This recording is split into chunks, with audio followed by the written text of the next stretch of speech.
Now we begin tonight with developing scenes across parts of Kenya, where demonstrations have been called today, to Tuesday, April 21st, over the rising cost of living, particularly the recent increases in fuel prices.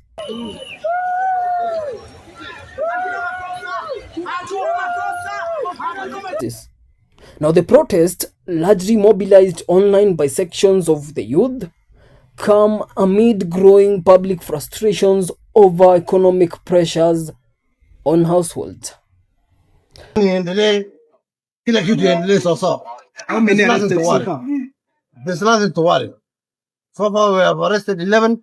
I will take them tomorrow to a charge hour.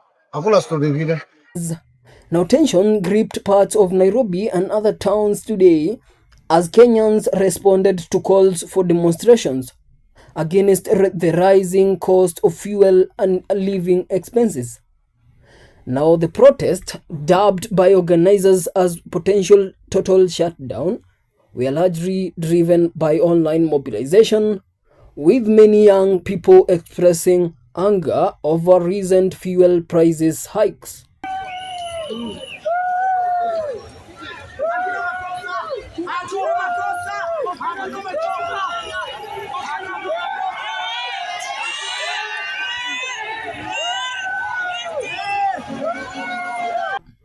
Now, ahead of demonstrations, the National Police Service had issued strong warnings declaring the protest unlawful due to lack of formal notification by organizers.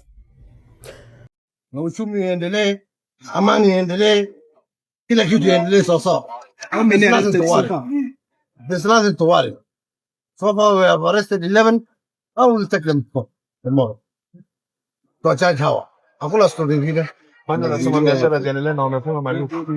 Wachana watu wachache ambao wanasaidia wengine ambao wanaandamana. Wachana, but you can see 98% of the business are on.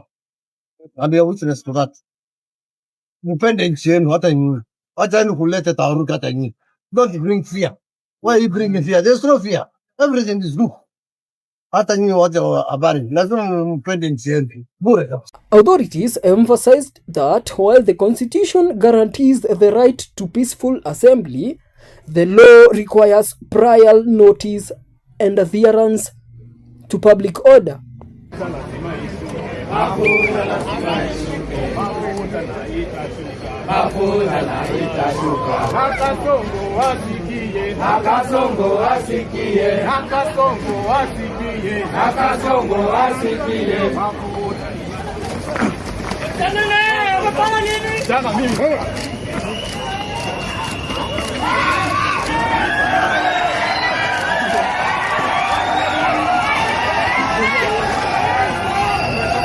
While the right to protest is protected, it must not disrupt other citizens or economic activity. Anga baada ya polisi kufika barabarani kukabiliana na waandamanaji waliojitokeza kupinga nyongeza ya bei ya mafuta. Kwa zaidi ya saa 4, mji wa Machakos uligeuzwa uwanja wa makabiliano. Tunakataa maisha ya kufinyiliwa, maisha ya kukanyagiliwa chini. Wazazi hawana hela ya kupeleka watoto shuleni. Kwa hivyo maandamano ni lazima na wananchi lazima sauti yetu itasikika. Heavy police presence was reported in key areas, especially within Nairobi's Central Business District, where officers were deployed early in anticipation of possible unrest. Just like you have put it, the pictures you're getting right now from the Central Business District. This is the Kenya National Archives area. Just going as usual, and just like the county boss has confirmed.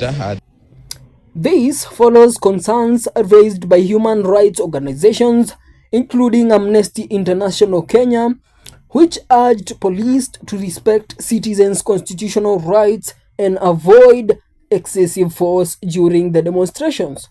Wanataka kufanya maandamano hayo hii leo. Kwa hivyo unao baadhi ya vijana tatu tunaona kwenye picha hizi ambao wamejitokeza katikati ya jiji la Nairobi. Maafisa wa polisi pia wako pale kuhakikisha kwamba usalama unadumishwa.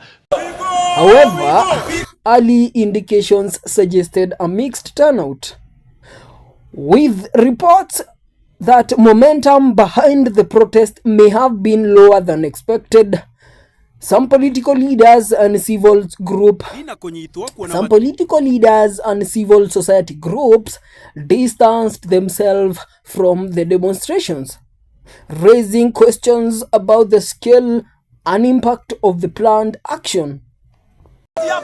Ndagika nini thutha ucio maikio ngari-inĩ ya borithi na gũtwarwo ceceni-inĩ ya borithi ya Central Nairobi. Why they arresting us? We are peaceful as Chelsea. And why are they arresting us? We are peaceful. We came to protest for a better country. We are not criminals. We came to protest for a better Kenya. Now the protests are rooted in growing economic concerns among Kenyans, particularly following the sharp rise in fuel announced earlier this month.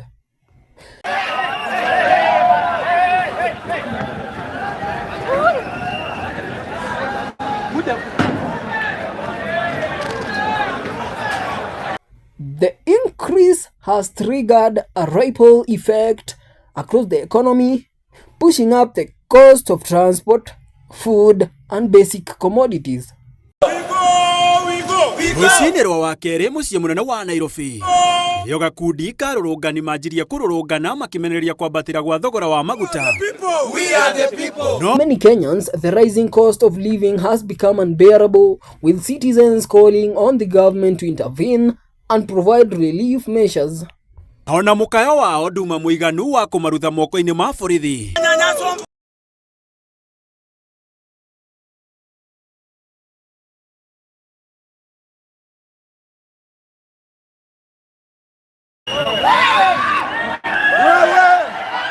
Here in Nairobi, security remains tight, with police closely monitoring the situation. While some areas have seen small groups attempting to gather, there has not been widespread disruption so far.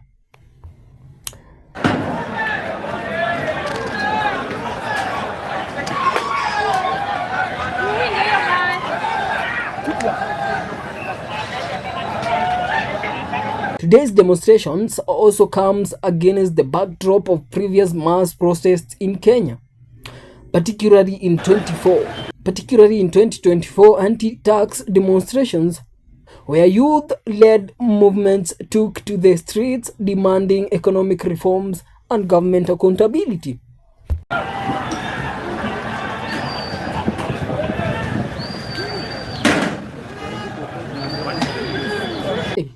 These protests marked a turning point in civic engagement, with digital platforms playing a central role in mobilization.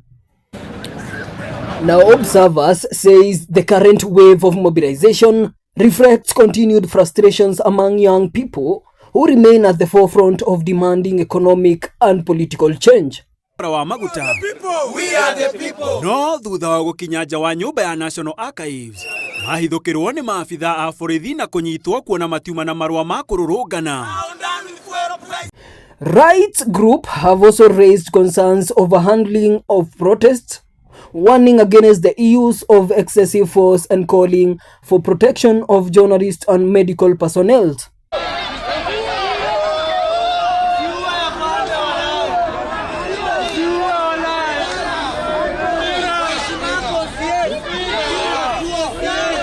Recent court rulings have reinforced that the use of live ammunition against unarmed protesters is unlawful.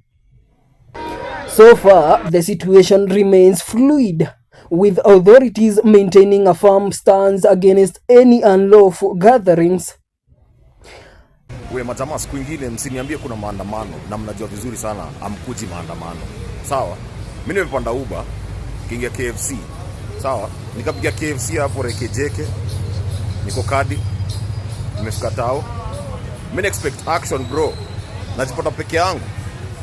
Kwanza As the day unfolds, all eyes remain on how both protesters and security agencies will navigate the situation in what continues to be a test of Kenya's democratic space and the right to peaceful assembly.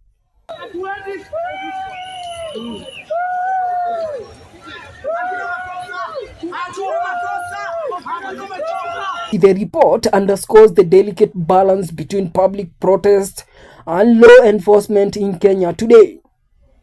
As the situation continues to develop, we will keep you updated with the latest information.